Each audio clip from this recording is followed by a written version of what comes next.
Students, ઇંગ્લિશના આ video લેક્ચરમાં આપ સૌનું સ્વાગત છે. આજે આપણે યુનિટ નંબર 4ના રીડ 2 ઉપર જઈએ છીએ. તમારી સામે જે સ્લાઇડ છે, જે દૃશ્ય છે,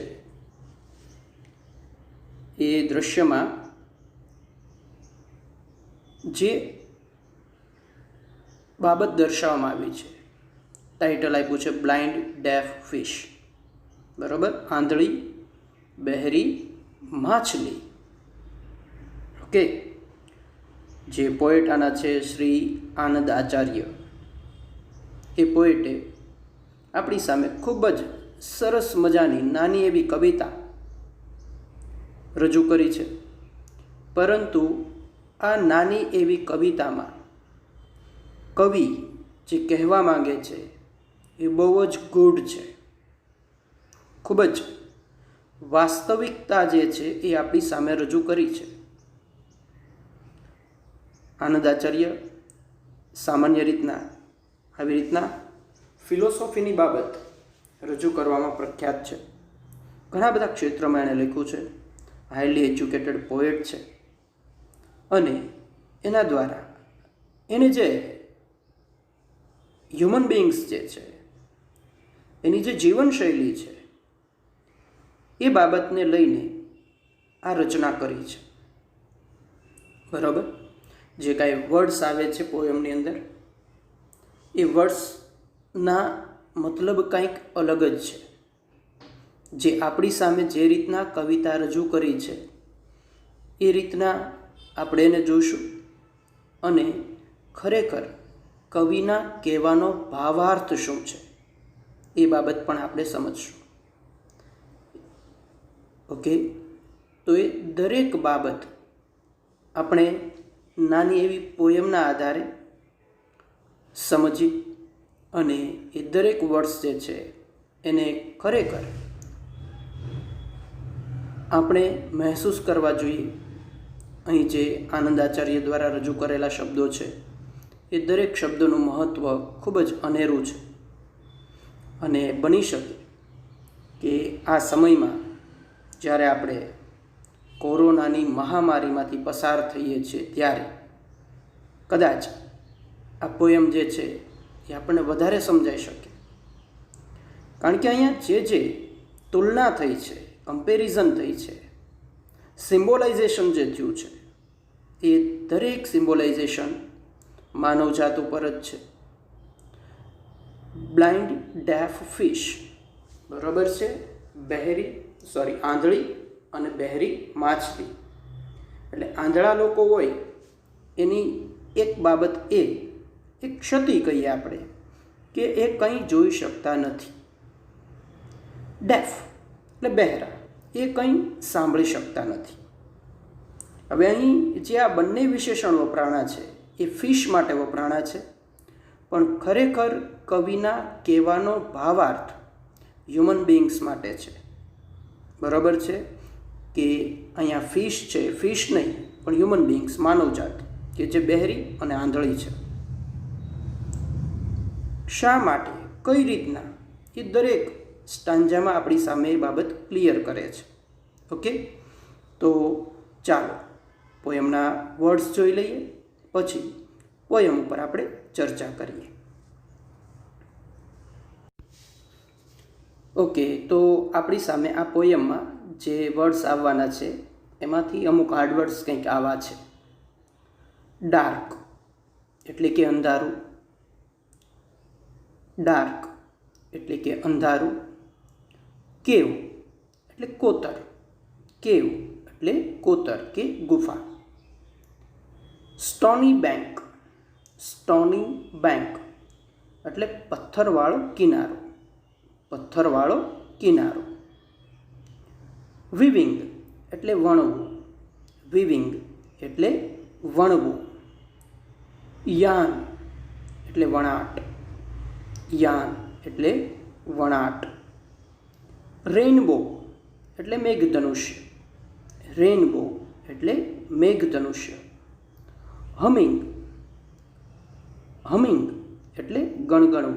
બરાબર છે, કોઈ ગીત જે છે એ મનમાં ધીમે ધીમે ગાઈએ છીએ તો એની માટે હમિંગ શબ્દ આવે. ડેફ એટલે બહેરું. એવરલાસ્ટિંગ એટલે હંમેશનું, સદાકાળ. એવરલાસ્ટિંગ શબ્દ આપણી સામે આવી ગયો છે. પહેલી પોયમમાં જ આપણી સામે આવ્યો હતો એવરલાસ્ટિંગ, બરાબર, જે ક્યારેય નાશ ન પામે તેવું, શાશ્વત, જે ક્યારેય પૂરું થવાનું નથી, એટલે એવરલાસ્ટિંગ. તો આ પ્રકારના વર્ડ્સ જે છે એ પોયમમાં આપણે જોઈશું. ઓકે, ચાલો એ દરેક શબ્દનો ઉપયોગ કયા અર્થમાં થયો છે એ દરેક બાબત આપણે ક્લિયર કરીએ થ્રુ ધ પોયમ. ઓકે, તો આપણી સામે છે ટેક્સ્ટ બુકની slide. Unit 4 read to blind deaf fish by Anand Acharya. ચાલો હવે કવિ આપણને શું સમજાવવા માંગે છે તે આપણે સમજીએ. In a dark cave flows a dark river. In a dark cave flows a dark river. એક અંધારી કોતરમાંથી એક ડાર્ક રિવર, બરાબર છે, ડાર્ક એટલે અહીંયા ઝાંખી, બરાબર છે, એક ડાર્ક કોતરમાંથી એક ડાર્ક રિવર એ વહી રહી છે. And on its stony bank there sits a man, old as the sun or older, and on its stony bank there sits a man, and on its stony bank there sits a man. આ જે નદી વહી રહી છે કોતરમાંથી, ત્યાં એનો જે પથરાળ કિનારો જે છે એ પથરાળ કિનારા પર એક વ્યક્તિ બેઠો છે, બરાબર. એક કોતર છે, કોતરમાંથી નદી વહી રહી છે, નદી કિનારે છે એનો પથરાળ કિનારો જે છે એના પર એક વ્યક્તિ બેઠો છે. Old as the sun or older. Old as the sun or older. આ વ્યક્તિ જે છે એ કેવો છે તો કે વૃદ્ધ છે. ઓલ્ડ એઝ ધ સન, બરાબર. આ જે વ્યક્તિ જે છે એ બેઠો છે એ વૃદ્ધ છે, બરાબર છે. કેટલો વૃદ્ધ છે તો કે સૂર્ય જેટલો અથવા તો સૂર્ય કરતાં પણ વૃદ્ધ છે. નદી કિનારે જે પથ્થર કિનારા પર એક વ્યક્તિ બેઠો છે એ વ્યક્તિ જે છે એ ખૂબ જ વૃદ્ધ છે. ખૂબ જ એટલે કેટલો તો કે સૂર્ય જેટલો અથવા તો સૂર્ય કરતાં પણ વધારે. તો એની એજ સૂર્ય કરતાં પણ વધારે છે, એ બાબત આપણી સામે આવી. weaving a yarn of rainbow and humming a song. weaving a yarn, બરાબર છે, યાનનું એ વણાટ કામ કરી રહ્યો છે ઓફ રેનબો, બરાબર છે. રેનબો જે છે એનું યાન દ્વારા એ વણાટ કામ કરી રહ્યો છે. એન્ડ હમિંગ અ સોંગ, અને એક ગીત જે છે એ ગુનગુનાવે છે, બરાબર છે. તો જો એ વ્યક્તિ છે જે કેવડો છે તો કે સૂર્ય કરતાં પણ મોટો છે અને સૂર્ય કરતાં પણ વૃદ્ધ છે, અને ત્યાં બેઠા બેઠા રેનબોનું વણાટ કામ યાન દ્વારા એ કરી રહ્યો છે, અને સાથે સાથે કંઈક મધુર મુદ્રામાં એ ગીત પણ ગણગણે છે. But the blind deaf fish that swim in the stream see neither yarn nor man, nor hear his everlasting song. Okay, હવે આખી આ લાઈન જે છે એ વ્યવસ્થિત સમજશે. But the blind fish, blind deaf fish, પરંતુ તે આંધળી અને બહેરી માછલી, that swim in the stream, કે જે આ પાણીના ઝરણામાં તરી રહી છે. સી નાઇધર યાન નોર મેન, એ યાન પણ નથી જોઈ રહી કે આ વ્યક્તિને પણ નથી જોઈ રહી. નોર હિયર હિઝ એવરલાસ્ટિંગ સોંગ, અને એનું જે ક્યારે નાશ નથી પામવાનું, શાશ્વત જે રહેવાનું છે એવું ગીત સાંભળે છે, એ પણ એ નથી સાંભળી રહી. ઓકે, ચાલો, આ થઈ જે પોએટે શબ્દ મૂક્યા એની વાત. જે પોએટ આપણી સામે શબ્દો મૂક્યા છે એમાં બસ આ બાબત આવી છે કે ભાઈ એક નદી છે, નદીમાં તો એક કોતર છે, કોતરમાંથી એક નદીનો પ્રવાહ પસાર થાય છે. એનો જે કાંઠો છે એ પથરાળ છે, પથરાળ કાંઠા ઉપર એક વ્યક્તિ બેઠો છે. એ વ્યક્તિ ખૂબ જ વૃદ્ધ છે, સૂર્ય કરતાં પણ વૃદ્ધ છે, અને એ યાન દ્વારા કંઈક વણાટ કામ કરી રહ્યો છે. એ વણાટ કામ રેનબોનું છે, અને વણાટ કામ કરતાં કરતાં સાથે એ ગીત ગાતો જાય છે, ગીત ગણગણતો જાય છે. પરંતુ એ જ ક્ષણે નદીમાં જે ઝરણામાં એમાં તરી રહેલી માછલી છે એને આ વ્યક્તિ નથી દેખાતો, કે એનું ગીત સંભળાતું નથી, કે એના હાથમાં જે યાન છે કે જેમાંથી એ રેનબોનું સર્જન કરે છે એ પણ એ જોઈ રહી નથી. આ સામાન્ય શબ્દો જે છે એનું ટ્રાન્સલેશન આવું થાય. પરંતુ કવિના કહેવાનો ભાવાર્થ જે છે એ હવે આપણે એ દ્રષ્ટિથી જોઈએ, એ એંગલથી જોઈએ કે really what's the meaning of this all stanza and all these words. Okay, તો ચાલો હવે એ રીતના જોઈએ. ટ્રાન્સલેશન સમજાઈ ગયું, આવું કંઈક છે, પણ હવે કહેવાનો ભાવાર્થ જે છે એ આપણે સમજીએ. ઇન ધ ડાર્ક કેવ ફ્લોઝ અ ડાર્ક રિવર. એક કોતરમાંથી એક નદીનો પ્રવાહ પસાર થાય છે, નદી પસાર થાય છે. હવે આ નદી એટલે ઈશ્વરે જે આ જીવ સૃષ્ટિનું સર્જન કર્યું છે એનું રહેણાંક. સમજાય છે? એટલે કે આ પૃથ્વી. And on its stony bank there sits a man. અને ત્યાં એક વ્યક્તિ બેઠો છે પથરાળ કિનારા ઉપર. એટલે કે આ જે કંઈ સર્જન કર્યું છે એનો સર્જનહાર, જે એણે સર્જન કર્યું છે તે જ ઉપરથી જોઈ રહ્યો છે. જેણે આ સર્જન કર્યું છે એ વ્યક્તિએ જે સર્જન કર્યું છે એ જોઈ રહ્યો છે. હવે એ વૃદ્ધ હોય જ તે ને, એને એ જોઈ જ તે, કારણ કે એણે આ બધું સર્જન કર્યું છે, અને જેણે સર્જન કર્યું એ શાશ્વત છે, એ ઈશ્વર છે, એ અલ્લાહ છે, એ ખુદા છે, બરોબર, કે જે શાશ્વત છે. એ સૂર્ય કરતાં પણ ઓલ્ડ છે, બરોબર છે, સૂર્ય કરતાં પણ એની એજ વધારે છે, કારણ કે બધું સર્જન એણે કર્યું છે. તો એ જે વ્યક્તિ બેઠો છે એ બીજું કોઈ નહીં, એ ઈશ્વર કે ખુદા, બરોબર છે, એ બેઠો છે. શું કરે છે? Weaving a yarn of rainbow. બરોબર, weaving a yarn of rainbow. Rainbow એટલે સુંદરતા, રેનબો એટલે સુંદરતા. તો આ જે ઈશ્વર બેઠા છે, ઈશ્વર પોતે એના દ્વારા વણાટ કામ કરે છે, એટલે કે નવસર્જન કરે છે.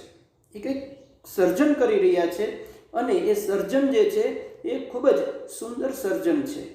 જેમ આ પૃથ્વી ઉપર જે આપણે જોઈએ છીએ, જંગલો છે, પશુ પક્ષી પ્રાણી છે, માનવ જાત છે, દરેકે દરેક બાબત તમે નેચરલ જોઈ લો તો એ નેચરલ છે એ કોનું સર્જન છે?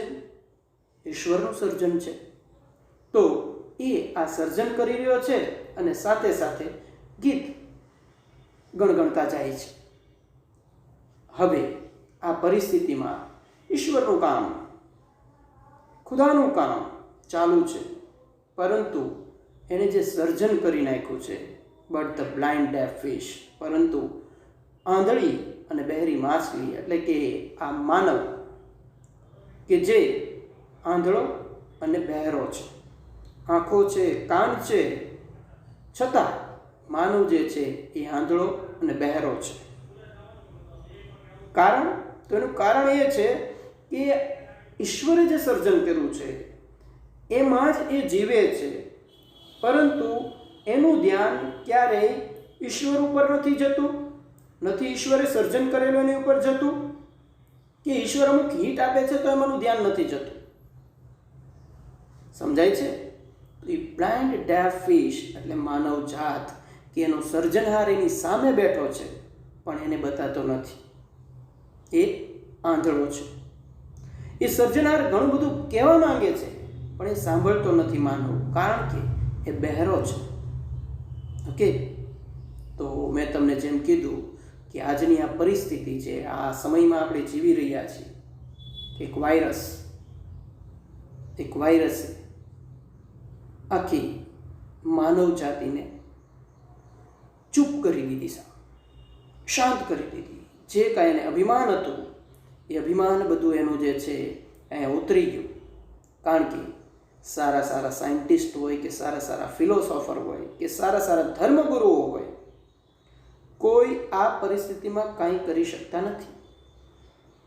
તો એ બાબત અહીંયા દર્શાવે છે કે સર્જનહાર જે છે એ સર્જનહારને આપણે સાંભળવા જોઈએ, એના દર્શન કરવા જોઈએ. એ શું આપણને કહેવા માંગે છે, કઈ દિશામાં દોરવા માંગે છે, એ બાબતની ગંભીરતા આપણને હોવી જોઈએ. જો એ બાબત નથી આપણામાં થઈ શકી તો જે અત્યારે આપણે જીવી રહ્યા છીએ કદાચ એના કરતાં પણ વર્સ ટાઈમ આપણી માટે આવી શકે. તો જે સર્જનહાર છે એ સર્જનહારનું ઇમ્પોર્ટન્સ હોવું જ જોઈએ, એ આપણી માટે ખૂબ જ અગત્યના છે અને એના પ્રત્યે આપણી દૃષ્ટિ બદલાવી જોઈએ. બરાબર? આપણે જે કાંઈ કરીએ છીએ એમાં ઉપરવાળો બધું જોવે જ છે, એ બાબતને આપણે સમજવી જોઈએ. એ માત્ર વાતો નથી, એ વાસ્તવિકતા છે. બરાબર? તો આ બાબતની ફિલોસોફી આનંદ આચાર્ય દ્વારા આપણી સામે મૂકી અને એક માનવને જગાડવા માટેનો કવિનો પ્રયત્ન છે કે ખરેખર શું છે એ જુઓ, તમે શું છો એનું મહત્ત્વ સમજો, તમારો રોલ શું છે એ બાબત જુઓ. આ દરેક બાબત જે છે એ કવિએ આપણી સામે મૂકી છે. તો સરસ મજાની આ પોયમ. ઓકે, પોયમમાં તમારે હવે ખાસ જે કામ થોડું કરવાનું છે એ તો માત્ર હાર્ડવર્ડ્સ કરવાના, બરાબર છે, અને આના ક્વેશ્ચન આન્સર કરો. વધારે આ પોયમની અંદરથી આપણે બીજી એવી કોઈ બાબત ગ્રાસ કરવાની નથી. ગ્રાસ શું કરવાનો છે, આનો મિનિંગ અને આપણે ઈશ્વર કે ખુદાનું મહત્ત્વ સમજવું જોઈએ, એ બાબત આપણે આ પોયમ દ્વારા શીખશું. ઓકે, હવે આ પોયમ જે છે એમાં વધારે કંઈ એવું કીધું નથી, પરંતુ જે કીધું છે એ હૃદયસ્પર્શી છે, દરેક માનવ માટે સંદેશો છે અને માણસે બને એટલું ઝડપથી આ જે ઈશ્વરનું કે ખુદાનું જે સર્જન છે એ સર્જનને સમજવું જોઈએ. માણસ પોતે પણ એનો એક પાર્ટ છે, જે કંઈ સર્જન થયું છે તેનો છે, એ બાબત એક આપણે સમજવી જોઈએ. ઓકે, ચાલો હવે આ પોયમને અહીં આપણે પૂર્ણ કરીએ છીએ અને જે કાંઈ વધારાનું કામ જે છે એ આપણે નેક્સ્ટ લેક્ચરમાં આગળ વધીશું. ઓકે, ચાલો આ પોયમને સ્ટોપ કરીએ છીએ, પૂરી કરીએ છીએ. સાથે સાથે આજે બીજી એક પોયમ પણ સાથે આપણે લઈ લઈશું, કારણ કે આપણે અડધી કલાકનો લેક્ચર હોય છે, તો અડધી કલાકમાં સમજી શકાય કે પોયમ જે છે એનું ટ્રાન્સલેશન, એનો મિનિંગ એ લગભગ 10થી 15 મિનિટમાં આપણે કવર કરી શકીએ છીએ. ઓકે, તો ચાલો હવે નેક્સ્ટ પોયમ ઉપર આપણે આજના જ લેક્ચરમાં પ્રયાણ કરીએ.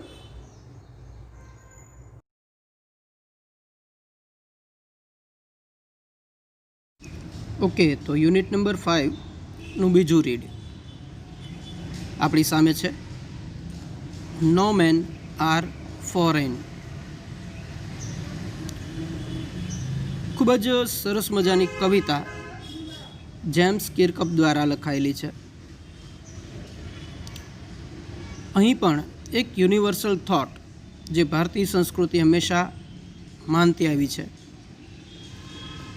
વિશ્વ બંધુત્વ ઉપર આપણી સંસ્કૃતિ ટકેલી છે અને સદીઓથી એ સંસ્કૃતિને આપણે માનીએ છીએ. એ જ વિચારોને આપણી સામે રજૂ કર્યા છે જેમ્સ કિર્કપ દ્વારા. દ્રશ્ય આપણે જોઈએ છીએ કે આપણી પૃથ્વી જે છે એમાં અલગ અલગ ખંડો, એમાં અલગ અલગ દેશો, એમાં વળી પાછા અલગ અલગ રાજ્યો, એમાં અલગ અલગ શહેરો, એમાં પણ વળી પાછા અલગ અલગ મહોલ્લાઓ બની ગયા છે. માનવની જે વિચારધારા જે છે એ સંકુચિત થતી જાય છે ડે બાય ડે. બરાબર? આખી પૃથ્વી, આખા આપણા ગ્રહ વિશે આપણે ક્યારેય નથી વિચારતા. આપણે એટલા સંકુચિત થઈ ગયા છીએ કે આટલી મોટી પૃથ્વીના આપણે એક દાવેદાર છીએ, એક એનો પાર્ટ છીએ, એક ભાગીદારી છે આપણી પૃથ્વી સાથે. છતાં આપણે માત્ર આપણી સોસાયટી, આપણી શેરી કે આપણું સ્ટેટ કે આપણા દેશ વિશેની વિચારધારા હંમેશા આપણા મગજમાં રહી છે. આપણી કાસ્ટ, આપણી કોમ, આ બધી બાબત જે છે એ આપણા મગજમાં ઘર કરી ગયેલી છે. આ જે સંકુચિત વિચારધારા છે એ વિચારધારામાં પરિવર્તન લાવવા માટે જેમ્સ કિર્કપ દ્વારા લખાયેલી આ કવિતા એક એનો પ્રયત્ન છે કે ખરેખર વિશ્વ બંધુત્વની ભાવના દરેક લોકોમાં, દરેક નાગરિકમાં ઊભી થાય એવા પ્રયત્ન સાથે એણે આ કવિતા આપણી સામે રજૂ કરી છે. ડિસ્ક્રિપ્શન ખરેખર ખૂબ જ જોરદાર છે. ટૂંકમાં જે એ કહેવા માંગે છે એ કંઈક એવું છે કે સમગ્ર સૃષ્ટિ, મીન્સ કે આખી પૃથ્વી જે છે એ પૃથ્વીમાં જ્યાં જ્યાં માનવ જાતિ છે ત્યાં ત્યાં લક્ષણો બધા કોમન છે. એ દરેક માનવ જે છે એ શ્વાસોશ્વાસની પ્રક્રિયા સરખી કરે છે. દરેક મનુષ્ય જે છે એ પૃથ્વી પર જ પગ મૂકે છે. દરેક માનવને પરિશ્રમ કરવો પડે છે. છતાં આપણે ભેદભાવ રાખીએ છીએ. તો એવું શા માટે? બધાના લોહીનો રંગ તો એક જ છે, તો પછી ડિફરન્સ શા માટે? ભેદભાવ શા માટે?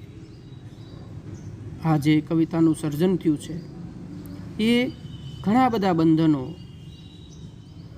ઘણી બધી આપણી એવી ખોટી માન્યતાઓ જે છે એને એ ખંડિત કરે છે.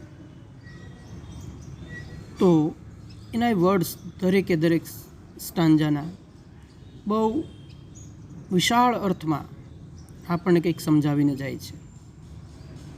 એ દરેકે દરેક સ્ટાન્જાનું મહત્ત્વ અનેરું છે. કવિએ પોતાની જે ઉર્મી છે, પોતાની જે ભાવના જે છે એણે લોજિકલી રજૂ કર્યા છે આપણી સામે કે શા માટે આપણે આવો ભેદભાવ રાખવો જોઈએ. બરાબર? તો એ બાબતને આપણે જોઈએ. બિફોર દેટ પહેલાં એના હાર્ડવર્ડ્સ જોઈ લઈએ અને પછી સ્ટાન્જા જે છે એમાં એણે જે ડિસ્ક્રાઇબ કર્યું છે એમાં એનો જે ભાવાર્થ છે એને સમજવા પ્રયત્ન કરીએ. ઓકે, તો ચાલો પહેલાં એના હાર્ડવર્ડ્સ કવર કરીએ આપણે. ઓકે, તો સ્લાઇડમાં જોઈશું આપણે બીનીથ એટલે ની નીચે. બરાબર? બીનીથ એટલે ની નીચે. ફેડ બાય તો કે ના દ્વારા પોષિત કરાતું, એટલે કે ના દ્વારા ભરણ પોષણ કરાતું. ફેડ એટલે ખવડાવવું, તો ફેડ બાય એટલે ના દ્વારા પોષિત કરાતું. હાર્વેસ્ટ એટલે કે ફસલ, ઉપજ, લણણી. ઓકે, આ પ્રકારના એના અર્થ થશે જે ખેતીને લગતા છે કે હાર્વેસ્ટ. બરાબર છે? તો જે કાંઈ ખેતીમાં ઉપજ થાય છે એ કે લણણી કે ફસલ અથવા પૈસાદાર, એ અર્થમાં આ શબ્દને આપણે લઈ શકીએ. ત્યારબાદ સ્ટવ્ડ. બરાબર? સ્ટવ્ડ એટલે કે ભૂખે મરવું કે ભૂખમરો.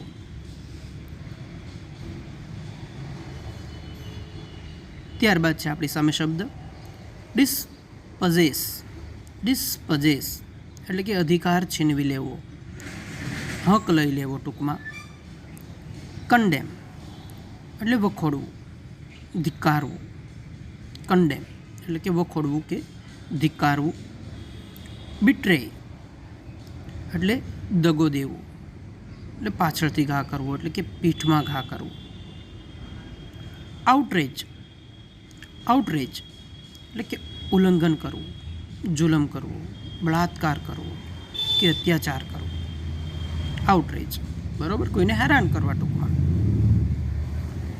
ઇનોસન્સ કે નિર્દોષતા, ભોળપણ. ઇનોસન્સ એટલે કે નિર્દોષતા કે ભોળપણ. ઓકે, તો આ પ્રકારના વર્ડ્સ આપણે આ કવિતાના બંધારણમાં જોઈશું અને એ દરેકનો અર્થ ત્યાં કઈ રીતના કર્યો છે કવિએ એ પણ સમજશું. ઓકે, તો ચાલો હવે પોયમ પર જઈએ આપણે. ઓકે, તો આપણી સામે સ્લાઇડ છે. Unit 5 read 2. નો મેન આર ફોરેન. જેમ્સ કિર્કપ, ખૂબ જ વેલ નોન પોએટ, અને અહીં જે સર્જન કર્યું છે એ ખરેખર ખૂબ જ યુનિવર્સલ છે. તો ચાલો આ પોયમની શરૂઆત જોઈએ. Remember, no men are strange, no countries foreign. Beneath all uniforms, a single body breathes, like ours. The land our brothers walk upon is earth like this, in which we all shall lie. They too aware of sun and air and water, are fed by peaceful harvest, by war's long winter straved. Their hands are ours, and in their lines we read a labor not different from our own. Remember,